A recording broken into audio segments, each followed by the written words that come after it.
In our first story, Behind Mansion Walls, He came from a long line of highly respected and wealthy doctors. a millionaire medic caught up in a brutal kidnapping. She would have been trying to tear off the plastic bag from her head as she was running for her life. And later, favored by fortune, John had amassed a significant amount of money. shadowed by a killer. I thought of him as an international stalker. I'm Christopher Mason. It's only human to envy the trappings of the rich and powerful. A 50-room mansion, the finest antique furniture, the fastest cars. But for some, jealousy can become an overwhelming obsession. They yearn to live behind mansion walls. And in order to get there, these green-eyed monsters will covet and kill.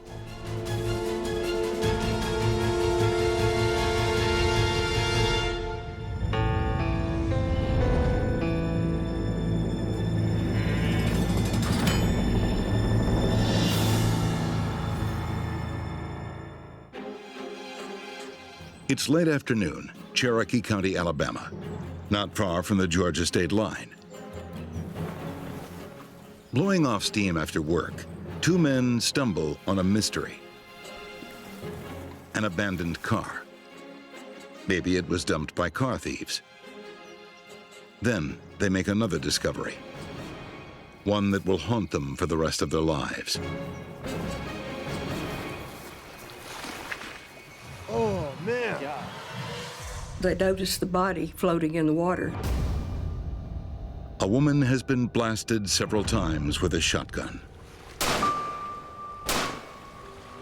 She was pretty much unrecognizable.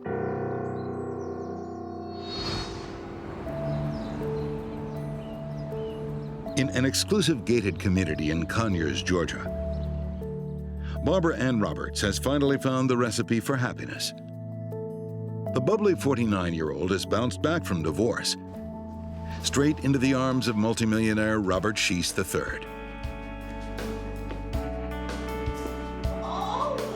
The two met online, and sparks flew. They corresponded back and forth there, and then they met and hit it off really well. The secret of her new beau's success isn't rocket science. It's brain surgery. Robert Sheese was a very successful neurosurgeon. He had a very successful practice in Atlanta. When he's not saving lives, Robert's writing papers, speaking at international conferences, reaping the rich rewards of a stellar career. He came from a long line of highly respected and wealthy doctors. From fine wine to fancy cars, the wealthy surgeon showers his lover with gifts. Oh, my.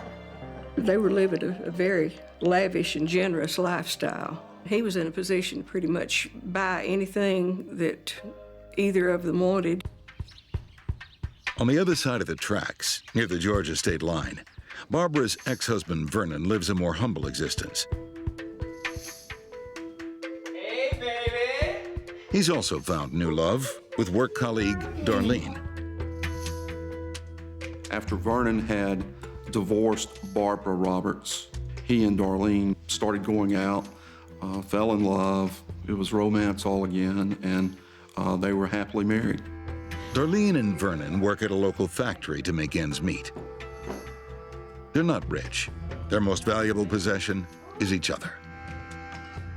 I think when they were at work together, they spent all the time together that they could.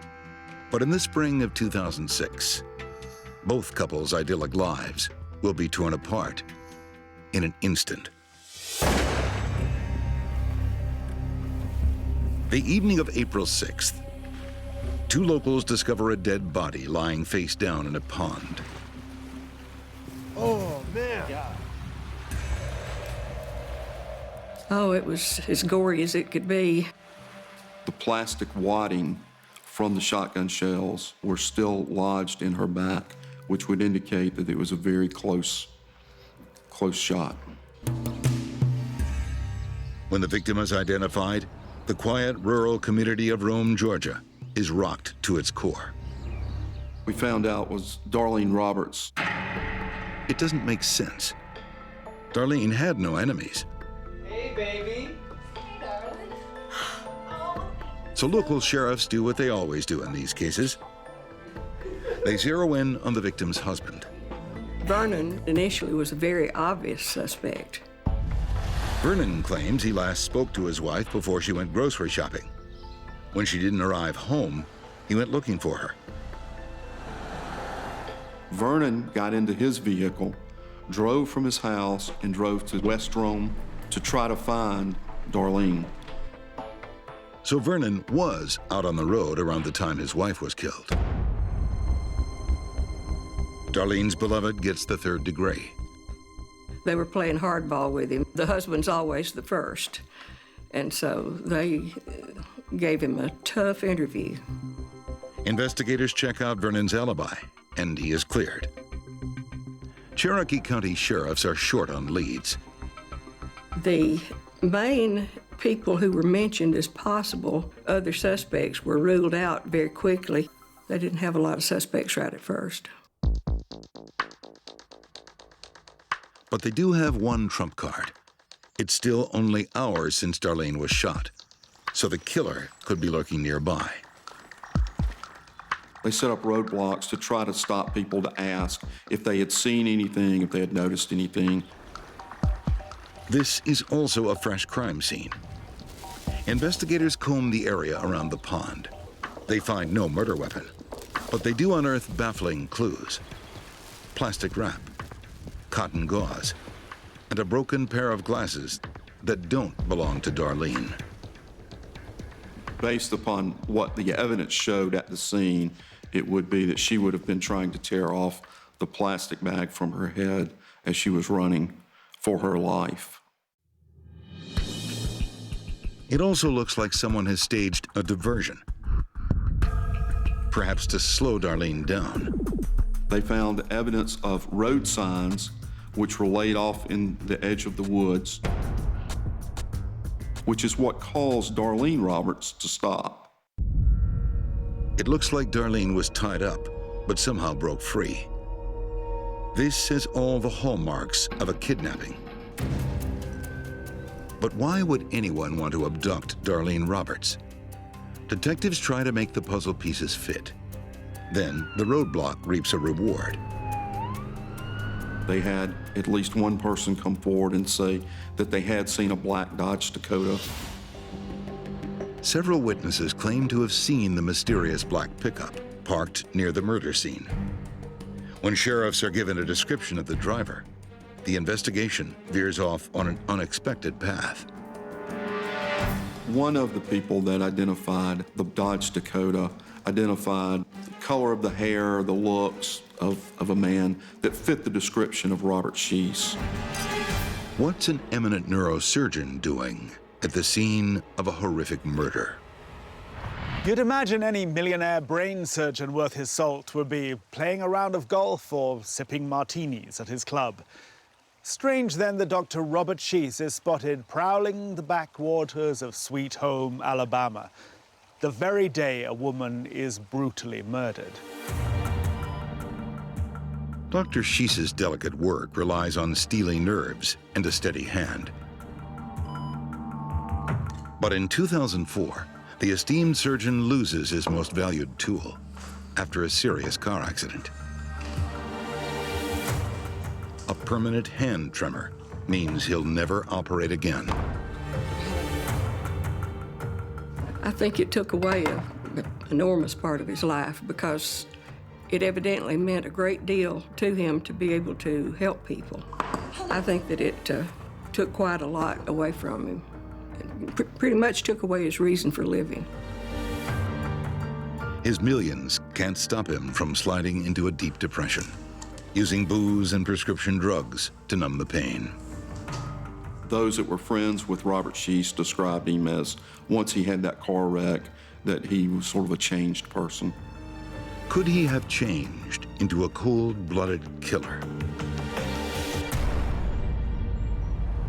At Dr. Sheese's upscale gated enclave in Conyers, Georgia, the wrought iron gates might keep out the riffraff, but they won't deter sheriffs armed with a search warrant. With Robert Sheese and Barbara Roberts out of town in Texas, Cherokee County investigators scour their swanky apartment. When they got to the apartment, they found the plastic which matched the plastic at the crime scene.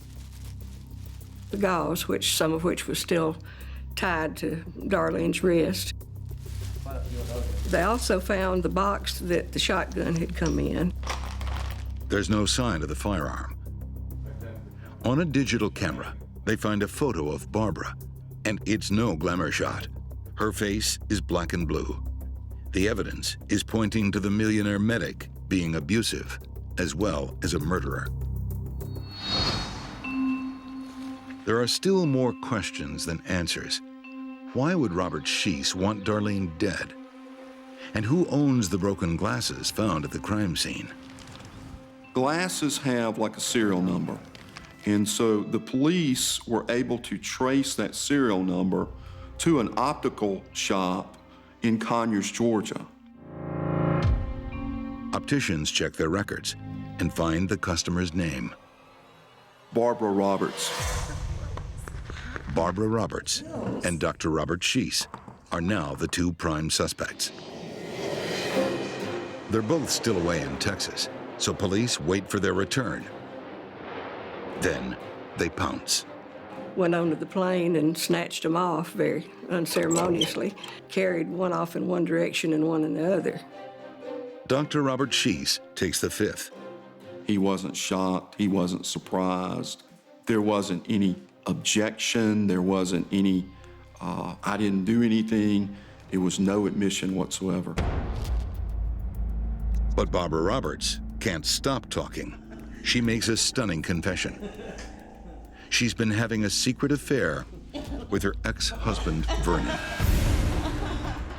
Barbara had claimed that she and Vernon were still involved and that she had met him there at the house when Darlene would be gone and they'd have sex.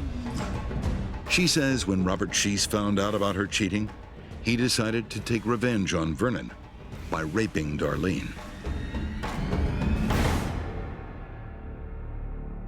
Barbara said originally that the plan had been to stop Darlene, and the doctor was going to take advantage of her because he said that he knew that Barbara had had sex with Vernon and he was going to pay him back.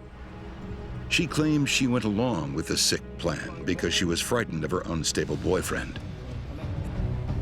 According to Barbara, the pair set a trap for Darlene, faking car trouble so she would stop to help. He had his hood raised on his vehicle and was waving like he needed help, and she stopped, which she normally would not have done. Broken down here, I need a hand. I guess she thought somebody that close to her house wouldn't be a problem. I need a hand.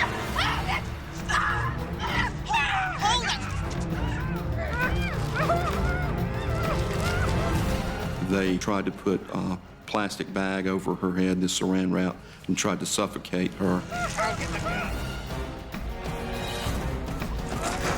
She got loose, took off running through this field toward this pond. Robert and Barbara jump in Darlene's car and follow her through the field. It's a terrifying chase. Darlene is hunted like an animal.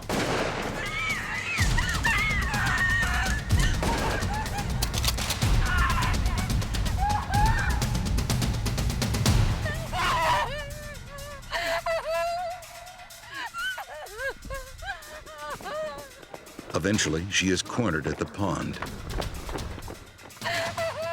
Barbara says Robert's next move was never part of the plan.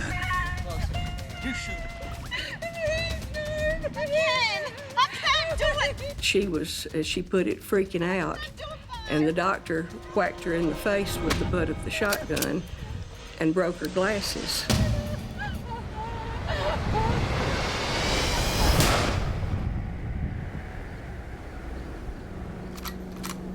Barbara says Robert Sheese then shoots Darlene Roberts 3 times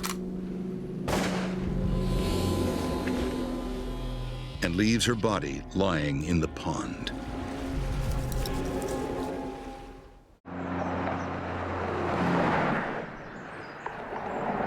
Barbara tells police they later threw the firearm off a bridge. The actual murder weapon was never found. The police actually had divers go into the Etowah River on 3 or 4 occasions looking for it in the area, but were never able to find the weapon. She also directs sheriffs to a garage recently rented by Dr. Robert Sheese. Inside, they find the mystery black pickup. There was a warrant executed for a search of the storage facility where they found a black Dodge Dakota truck that was seen by witnesses just after the murder near the scene of the crime. With Barbara's detailed confession and Robert Stoney's silence, it seems Darlene Roberts' brutal murder has been solved. Or has it? This tragic tale will take one more unexpected twist. Barbara was obsessed with her ex-husband, Vernon. Did not want him to be with anyone else.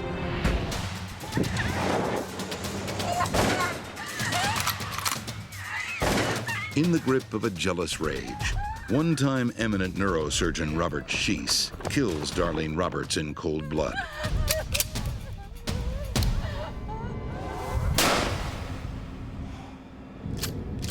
Or so says his girlfriend, Barbara. She claims it was payback for her affair with Darlene's husband. She claimed that Bob found out about it and was very angry and wanted to pay Vernon back. It seems to be a straightforward case, until Vernon Roberts tells investigators there was no affair. He says Barbara wasn't sleeping with him. She was stalking him. She would call Vernon, and he would try to just leave her alone, ignore her. But apparently, after Barbara Roberts and Robert Sheese met, Barbara Roberts continued with her obsession of Vernon. According to Vernon's lawyer, Andy Davis, Barbara went beyond intimidation, launching a full-blown campaign of terror. One occasion, Barbara took a Molotov cocktail, placed it by Darlene's vehicle at a school that she was attending. Vernon also received 2 handwritten letters, full of menace and decorated with scrawled tombstones. The notes threaten Vernon and Darlene. Investigators believe both are from the poison pen of Barbara Roberts. Was she the real mastermind behind this murder? The motive was that Barbara was obsessed with her ex-husband, Vernon. Did not want him to be with anyone else. Robert Sheese was hurt because he was in love with Barbara and she wasn't giving him full attention. She was still obsessed with Vernon. In June 2008, more than 2 years after the shooting, Barbara Ann Roberts goes on trial for murder. Robert Sheese still refuses to reveal what happened. He took the fifth and would not testify. So it's up to prosecutors to unravel the evil deeds that took place on the deserted road that afternoon. They believe Barbara convinced Robert Sheese to kidnap Darlene, to give her a scare. But this was no kidnapping. Barbara wanted to wipe out Vernon's new wife. A fellow inmate testifies that Barbara had confessed that she fired the fatal shots. The way she got the black eye was when she was firing the shotgun. The shotgun has a kick to it, that it kicked and it caused to black her eyes and break her glasses.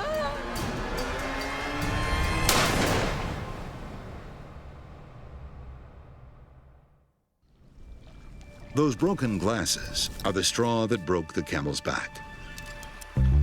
Cops not only traced them to Barbara Roberts, She also incriminates herself by contacting the store.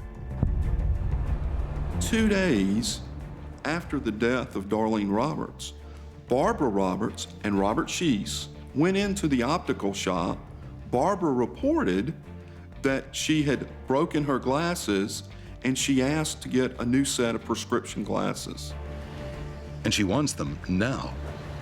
She and her surgeon sweetheart are planning a trip out of state. Barbara started calling, wanting to get some more glasses made as soon as possible. And she was in a big hurry because she was about to have to leave for Texas. Barbara Roberts' glasses placed her at the scene. Barbara Roberts had a rich, highly esteemed lover and a life of luxury. But it wasn't enough. She still burned with want. And Robert Sheese's millions couldn't buy the one thing she coveted: her ex-husband. After a week-long trial, the jury takes just 2 hours to find Barbara Ann Roberts guilty of first-degree murder. She was actually sentenced to death, but the judge commuted that to a life sentence. Her millionaire lover avoids a similar fate by striking a plea deal. And his plea agreement was for kidnapping with aggravated assault. He is sentenced to 20 years in jail for kidnapping, but is released after just 3 years. Once he was released, the federal court in Rome ordered he and his lawyer to appear so that we could try the civil case. Vernon Roberts hires lawyer Andy Davis to launch a civil suit against Dr. Robert Sheese and Barbara Ann Roberts. Vernon is suing them for wrongful death. But the good doctor still won't talk. Even after he had pled guilty to kidnapping with the use of a firearm, he took the fifth and would not testify. Vernon Roberts wins the civil case and is awarded $30 million in punitive damages. But he and his family only see a fraction of that money. We began to try to recover a portion of that. Obviously, we'd never recover any portion of that kind of money. And in January 2011, after his release from prison, Dr. Robert Sheese, multimillionaire, former brain surgeon, and saver of lives, takes his own. This is a sad story. You had two couples who appeared to both be in love with each other, but one party in one couple was still obsessed with another. And so she ends up ruining the lives of more than just herself. She ends up ruining the lives of a number of people. I think all Darlene wanted was just to have a happy, calm, quiet life and enjoy her work and enjoy her time with her husband.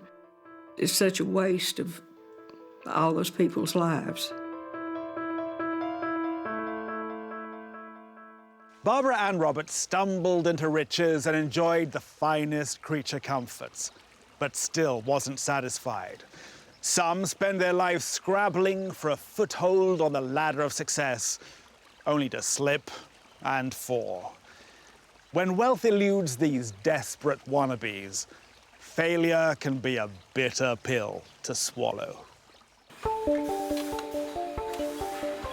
When it comes to big moneymakers, it's hard to top the pharmaceutical industry.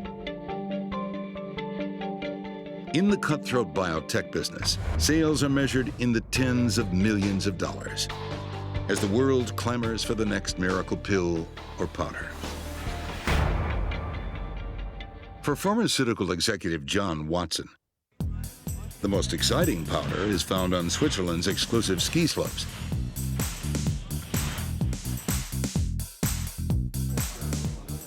British-born Watson has had a highly successful career, working for some of the world's pharmaceutical giants. He had a deep knowledge of business and a deep background in biosciences. He understood the pharmaceutical business very well. Certainly well enough to have earned a sizable fortune. John had amassed a significant amount of money. The unmarried 65-year-old is also a fitness fanatic. John was a tall, good-looking guy, very fit, very healthy, an active cyclist, an active rollerblader. John mixes with other well-to-do friends on his European ski adventures, including international financial advisor Kent Keigwin. Kent Keigwin, at one point, had been hired by the Shah of Iran. He had lived over there and set up an accounting system for the Shah of Iran. Not a good time. Kent's also planning investment deals for his pal John. You're into the last. Now, come on, we did pretty well out of that. He worked for a number of financial groups. He was a freelancer trying to sell his financial advice to people. Oh, thank you very much. Well, It's a glittering life. And in 2008, John Watson leaves the biotech business behind, retiring to exclusive La Jolla shores, one of California's richest coastal enclaves. But even in retirement, John isn't resting on his laurels. He uses his time and money to help others.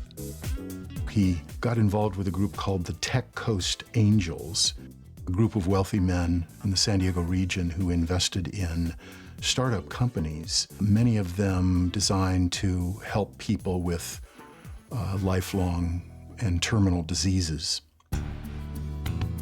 His colleague and friend Barry Cassar says John's astute business sense could weed out imposters in the medical world. He was able to assess and analyze medical or biomedical startup companies quickly and thoroughly. He had no tolerance for people who came ill-prepared to our meetings, and he could see through the balance sheet and the nonsense that people try to get away with very quickly. June 8th, 2010, John Watson is due to chair a Tech Coast Angels board meeting. When he doesn't show, Barry is worried. I looked around for John and he wasn't there, which surprised me a great deal. This was out of character for him. Called his home, no reply. And for some reason, I got more and more anxious about the fact that he wasn't there. Barry drives to the millionaire's La Jolla Shores apartment. Inside, a shocking scene awaits. Oh my God, there's a body over there. John! John! We found John prostrate on the floor in his bedroom.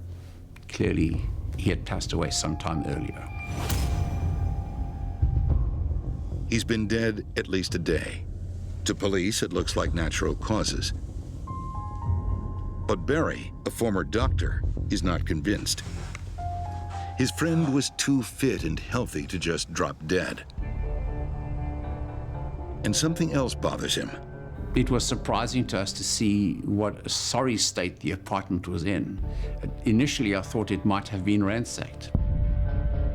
Either John Watson lived like a complete slob, or there's more to this millionaire's death than meets the eye.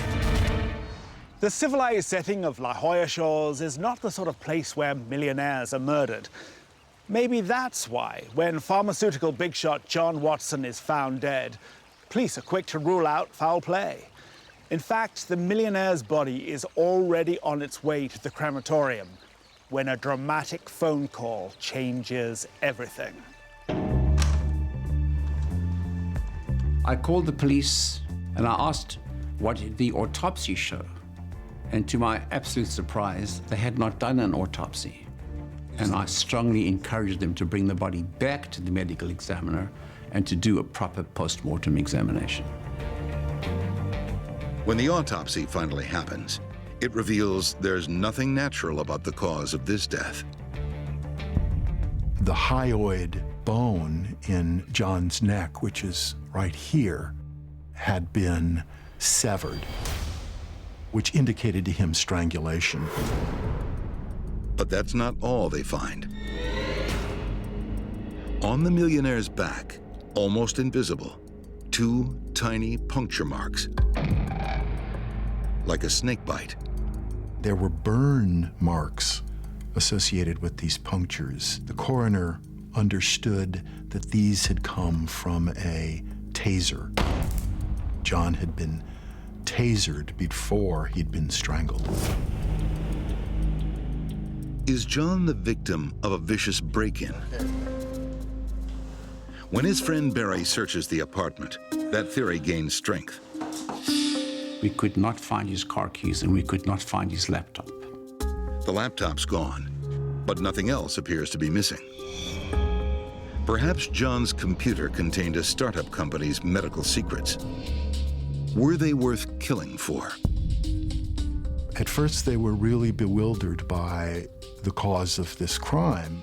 John Watson had no enemies that anyone could speak of. Even though the apartment appears to be ransacked, there are no signs of a break-in. Was the killer someone John knew? What they were never able to figure out was, how did somebody get in? Did John get a knock on the door and open the door and he was surprised by his killer? Or was that person already inside the apartment waiting for him? Then, among scattered documents, Barry finds a copy of one of John Watson's bank statements. The account balance, $10 million. So I took it upon myself to call the broker in San Francisco, told him that John had passed away, and encouraged him to freeze the account. I'd like to talk to somebody about freezing funds in one of your accounts. Barry's too late. The money's gone. $10 million was transferred out of his account by way of cash and stocks to a new account at a new brokerage house in San Diego. How did John Watson make a withdrawal from beyond the grave? Detectives learn the day before his body was discovered, a man had walked into the brokerage house, claiming to be John Watson. He had scratches on his face. He said, "Did you get my transfer request? I'm here to follow up on that." The transfer goes ahead, but shifting almost $9 million won't happen quickly. They spoke with him and they said, you know, with that amount of money, it's going to take about 5 days to get this transfer complete. The individual didn't appear to be very pleased by having to wait 5 days, but he thanked them and he walked away. A check of John's credit record shows this is not the first time someone has tried to steal the millionaire's identity. John Watson had a flag on his credit score because there had been 2 attempts to steal his identity at the end of 2009. Is that case somehow linked to the millionaire's murder? The following day, John Watson's apartment manager is confronted by a man with a scratched face who has a delivery for a dead man. When he gave it to the manager told him and said, "Have you heard the news?" Mr. Watson has passed away unexpectedly. I'm sorry. This fellow who was delivering the goods started crying and turned and left. Inside the envelope, John Watson's wallet, his car keys, and a handwritten note. The note seemed very harmless. He said that he was returning his keys and his wallet, that he missed him at dinner, and that he hoped nothing was wrong. The man is caught on security camera. Police think John Watson's friends will know who he is. Photographs of that gentleman were shown to me on the Thursday evening by the police investigators, who asked me if I could identify him, and I absolutely could not. The mystery man remains just that. Until the next morning, when detectives are searching John's apartment in the early hours, and the strange visitor returns. The elevator doors open, and out steps this individual wearing a dark sweatshirt, jeans, a baseball cap, and with scratches all over his face. Can I help you? No, it's okay. Startled, the man tries to leave, but is cornered before he can escape. They started searching him. He had a black backpack. They looked through the contents, finding a flashlight and a dust mask, plastic bags. And then, most incriminating of all, were the keys to Watson's apartment. Cops push for a name. When the man finally reveals his identity, John Watson's grieving relatives get the shock of their lives. The police officer said his name. John's sister did a double take. She sat up, she said, "Oh my God, we know that man." 2 days after multimillionaire John Watson was found strangled, La Jolla police have a suspect in custody. The police officer said his name is Kent Keigwin. Keigwin is the high-profile financial advisor from John's Swiss ski trips. What's he doing prowling around Watson's apartment in the early hours? Immediately, they handcuffed Keigwin, arrested him, took him to jail. They went and searched his apartment, and there on his living room table was John Watson's bank statements. They also find the millionaire's missing laptop.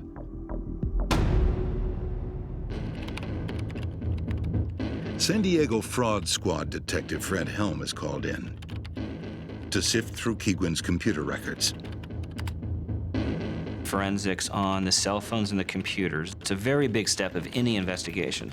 Any fraud investigation and specifically a murder investigation, you're always going to get the cell phone forensics of the phones. He discovers Kent Keigwin was the one who tried to steal Watson's identity back in 2009.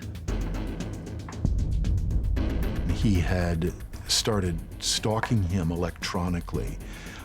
He had opened an account with Watson's name, started a couple email addresses, and he was clearly setting up something with Watson as his target.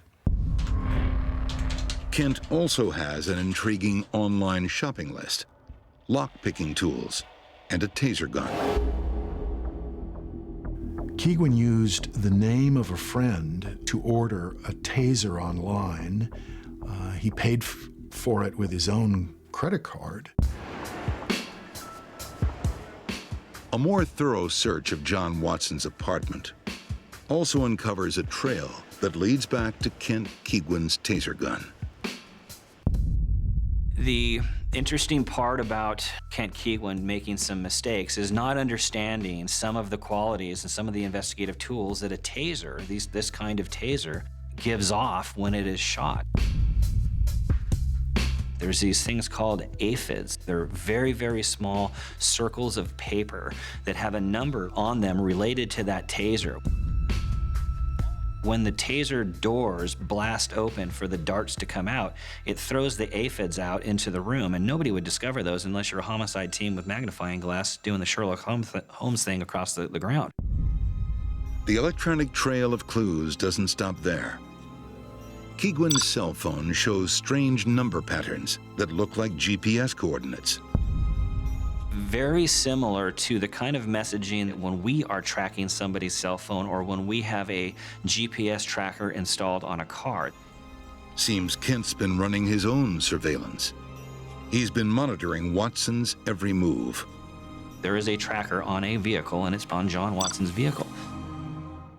Trackers, unlike what many people might think, are actually very easy to place onto a car and to take off. And it's as easy as putting a refrigerator magnet on a door of a refrigerator. You just put it on, you take it off. John Watson never knew, obviously, that he was being tracked and that his last hours of life, basically, he was being tracked. But Kent Keigwin knew where John Watson was on the last day of his life. He knew exactly where he was when he left the apartment and when he came back. Investigators discover Kent Keigwin was no friend of John Watson. He was a desperate wannabe. He had been in and out of a number of companies in the late 2000s and had been fired for trying to get too close to some of these wealthy people he wanted on his client list. According to journalist Thomas Larson, Kent tried to insinuate himself into John Watson's rolled gold world. I thought of him as an international stalker, taking his daughter, as a matter of fact, to Switzerland, telling her that he'd been invited by his multi-billionaire friend John Watson for this skiing holiday. Done deals before that were successful to a degree. Very successful. But his relentless attempts to win over the millionaire are futile. During the ski holiday, Keigwin is rude and uncouth. Watson and his refined relatives are not impressed. Just don't want to talk about it. John, And John refuses to take part in Keigwin's financial schemes. Not interested, that's it. Final word.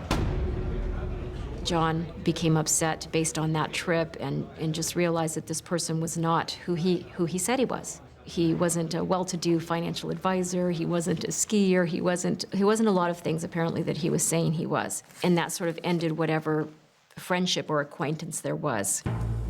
Kent can't talk his way into this world of wealth, so he decides to cheat his way in, trying to steal John Watson's identity so he could live out his dreams of grandeur.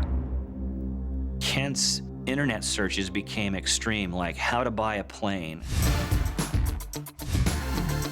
how to buy a yacht, websites where the rich and famous go to buy extravagant things. He started to fantasize about, I'm probably going to get this money, and here's how I'm going to live. When the online plan fails, Kent realizes the best way to steal another man's identity is to eliminate the real John Watson. Mr. Keigwin recognized the opportunity to get a ton of money out of John's account, and all he needed to do was to get John out of the way. In November 2011, nearly 18 months after John Watson's murder, Kent Keigwin stands trial, charged with murder, identity theft, forgery, and attempted grand theft. Prosecutors say that on June 6, 2010, Keigwin broke into John Watson's apartment and lay in wait. A tracking device hidden on Watson's car, alerting him to the arrival of his prey. John was a person who was here alone. He was vulnerable in that sense. Nobody was going to miss him right off the bat because there wasn't somebody waiting for him at home or somebody who was going to come home and catch Keigwin in the act. John Watson is strong and fit. He won't be easy to overpower, but Kent has come prepared.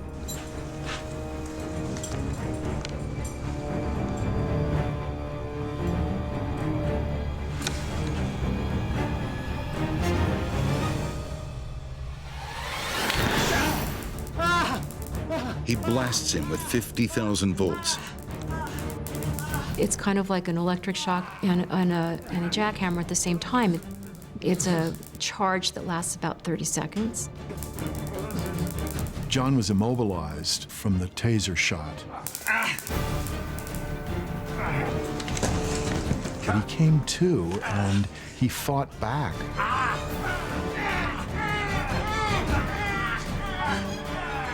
John scratches and claws at Kent's face, trying to break the grip on his neck. John fought for his life. But his attacker has the upper hand, and enough strength for the final chilling act. So he's fought, we know by the scrapes and by the scratches, and Kent still has the grip on the neck until he completely wipes the life out of him. He had a purpose in mind when he went there, and his purpose was to kill John and to get his money. Keigwin takes John's wallet, using his driver's license to first transfer the money to an alternative broker, then initiate the multi-million-dollar withdrawal. And he acted so quickly. He killed him on Sunday night, and Monday morning he'd already gotten the transfer in progress online. It was already on its way. Everything done on that Monday. He was a busy guy. Thank you. Anything else I can help you with? No, that's all fine. Thank you. Hello, sir. Can I help you? Oh, yes. This is from Mr. Watson. Prosecutors believe Keegwin returned Watson's belongings the next day to see if the millionaire's death was being treated as a murder. Mr. Watson has passed away unexpectedly. I'm sorry. He went back to the apartment because he thought he was in the clear. Keegwin had a classic combination of grandiosity. He thought he could live this lifestyle by stealing someone's identity. He was greedy. He wanted the money without having to work for it. And he was also stupid. He made mistakes. Can I help you, sir? Oh, no, I must have the wrong floor. Just wait just there. No, it's okay. Why go back? Expose yourself. But he exposed himself and walked straight into the hands of the police officers investigating this case.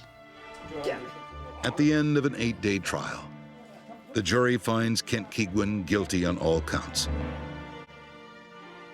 Here's a man sitting in court knowing that the odds are stacked against him. And he looked to me like a broken man, beaten by his own stupidity, greed. I'm not sure what it was. Not even Kent Keegwin's family can comprehend this callous killing. After the first-degree murder verdict, Keegwin's brother testified that he didn't want the judge to show Kent mercy because he had shown no mercy to his victim. He is sentenced to life in prison with no hope of parole. It's fortunate that they did the autopsy and that his friends cared enough to push it and say, you need to look into this because there's something wrong. And if it hadn't been for that, then he would have gotten away with it. Kent Keegwin almost got away with murder, but was brought to justice by John Watson's real friends. My uneasiness on that Tuesday evening led to solving a murder, saving John's family upwards of $10 million, and putting away a murderer for life. Some people are never satisfied. Instead of relishing the abundant riches in their own lives, they crave the lives of others. Barbara Ann Roberts enjoyed great wealth, but she killed the woman she thought had it all, while unquenchable greed drove Kent Keegwin to murder a generous, affable millionaire. They imagined the grass was greener on the other side of the wrought iron gates and saw no option but to covet and kill. Till next we meet behind mansion walls, I'm Christopher Mason.